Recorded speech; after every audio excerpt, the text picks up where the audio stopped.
Hello கண்டிங் channel people, நம்மளோட Varalakshmi and Nicolas இவங்க 2 பேருக்குமே வந்து பயங்கர சூப்பராக திருவிழா மாதிரி கல்யாணம் நடந்துச்சு அப்படின்னு தான் சொல்லணும். ஸோ அப்படி இருக்கும் சமயத்தில் ரொம்பவே வந்து கோலாகலமாக கொண்டாட்டமாக நடந்து முடிஞ்ச இந்த கல்யாணத்தில் நம்ம சரத்குமார் அவர்கள் இப்போ ஆஃப்டர் த மேரேஜ் நம்ம வரலட்சுமி அதுக்கு மட்டும் இல்லாமல் நிக்கோலாய்க்கு ஒரு தனி தீவை ஒன்று பரிசாக வந்து அழிச்சிருக்காரு அப்படின்ற விஷயங்கள் இப்போ தெரிய வந்திருக்கு. என்னப்பா சொல்கிற, தனி தீவில் ஒரு ரெசார்ட்? ஆனால் இல்லை தனி தீவையே கொடுத்துருக்காரு. அது என்ன அப்படின்றத சொல்கிறேன் வாங்க.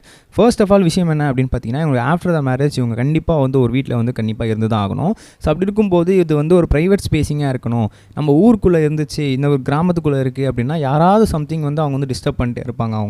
அவங்களால அவங்களோட ப்ரைவேட் ஸ்பேஸிங்குள்ளே இருக்க முடியாது. என்ன தான் வந்து அவங்க வந்து இருக்கணும் அப்படின்னு நினச்சாலுமே அவங்களோட ப்ரைவேசியை அது ரொம்பவே டிஸ்டர்ப் பண்ணும். அவங்களோட நிறைய விஷயங்களை அவங்களால வந்து ஷேர் பண்ணிக்க முடியாது. இந்த மாதிரி நிறைய பிரச்சனைகள் இருக்கிறது அப்படின்றதுனால அவங்க வந்து இப்போ தான் புதுசாக வந்து கல்யாணம் பண்ணிக்கிட்டாங்க.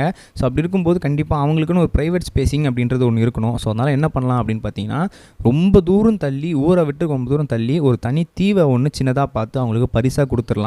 அந்த தீவை அவங்க கடைசி வரைக்கும் வச்சுக்க போகிறாங்க. என்ன ஆனாலுமே அந்த தீவுக்குள்ளே அவங்க போய் ரெஸ்ட் எடுத்துக்கலாம்.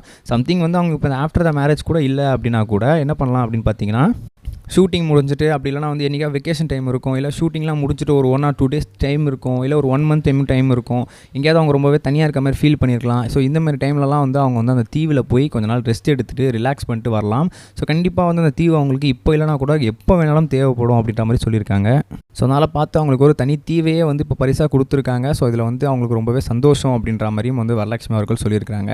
சரத்குமார் சாருக்கு இது வந்து ரொம்ப நாளாக வந்து ஏங்கிட்டு இருந்த ஒரு விஷயம். ஏன்னா வந்து நம்ம பொண்ணுக்கு ஒரு வீடெல்லாம் கட்டி கொடுக்கறத தாண்டி ஒரு ஊரையே வந்து ஒரு தீவையே வந்து கொடுக்கறது அப்படின்றது எவ்வளோ மிகப்பெரிய விஷயமா இருக்கும். அதை நம்ம பொண்ணுக்கு வாட்டி பண்ணியே ஆகணும் அப்படின்னு சொல்லி அவர் ரொம்பவே வந்து கஷ்டப்பட்டு பண்ணியிருக்கிறாராம். ஸோ இந்த விஷயங்கள்லாம் இப்போ social media heart of the டாப்பிக்காக போயிட்டுருக்கு. இதெல்லாம் வந்து ஆனால் எந்த அளவுக்கு உண்மை அப்படின்றது தெரியலனா கூட சரத்குமார் சாரால் அதை பண்ண முடியுமா அப்படின்ற ஒரு டவுட் இருக்குது. ஏன் அப்படின்னா அவங்க காலங்காலமாக செலிபிரிட்டி ஃபேமிலியாக இருக்காங்க. இதை தாண்டியுமே அவங்களால பண்ண முடியும். ஒரு தீவு வாங்குறதுலாம் அவங்களுக்கு ரொம்பவே சுலபமான விஷயமா இருந்துட்டு இருக்கும் அப்படின்னு தான் சொல்லணும். இதை பற்றி நீங்கள் என்ன நினைக்கிறீங்க அப்படின்னு தான் மறக்காம பதிவு பண்ணிட்டு போங்க. ரெண்டாவது ஒரு முக்கியமான விஷயம் என்ன அப்படின்னு பார்த்தீங்கன்னா, காளிதாஸ் திரைப்படம். 2019 ஆண்டு வந்து மிகப்பெரிய சர்ச்சையும் வந்து மிகப்பெரிய வந்து பேர் இடியும் வந்து கிரியேட் பண்ணிட்டு இருக்க படமும் அப்படின்னு தான் சொல்லலாம். கிட்டத்தட்ட வந்து பார்த்த ஆடியன்ஸ் எல்லாருக்குமே ஒரு பெரிய விழிப்புணர்வு, என்னப்பா இது இப்படி ஒரு படமாக இருக்குது அப்படின்னு சொல்லி எல்லாருமே வந்து ரொம்ப அதிர்ச்சி அடைஞ்ச ஒரு படமாக இருந்துச்சு. ஸோ அப்படி இருக்கும்போது இப்போ அந்த படத்தோடைய செகண்ட் பாகம் அப்படின்றத வந்து எடுக்க போகிறாங்களாம். ஸோ அந்த பூஜைகள் புரஸ்காரங்கள் இது எல்லாத்தையுமே வந்து அவங்க பண்ண ஆரம்பிச்சிருக்காங்க டீம். ஸோ ஃபஸ்ட் பார்ட் எடுத்த அதே சேம் டேரக்டர் தான் செகண்ட் பார்ட்டுமே எடுக்கிறாரு. பட் இருந்தாலும் கூட இந்த படத்தில் கண்டிப்பாக வந்து பூஜைகள் போடும்போது சிவகார்த்திகேயன் கூட இருந்தே ஆகணும் அப்படின்னு சொல்லியிருக்காங்களாம்.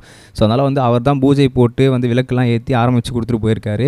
ஸோ இன்னும் வந்து படத்தில் யார் நடிக்க போகிறா, படத்தில் யார் வந்து கேஸ்டிங் இருக்குது, என்ன மாதிரியான இது பண்ண போகிறாங்கன்னு சொல்லி எதுவுமே வந்து அவங்களே ரிவீல் பண்ணல. ஸோ கூடிய சீக்கிரம் ரிவீல் பண்ண போகிறேன் அப்படின்னு சொல்லியிருக்காங்க. மேபி சிவகார்த்திகேயன் சின்ன ரோல் பண்ணாருன்னா ஆச்சரியப்படக்கூடியவும் கிடையாது அப்படின்னு தான் சொல்லணும். ஸோ நெக்ஸ்ட் வீடியோ சந்தி பண்ணுறேன் கைஸ்.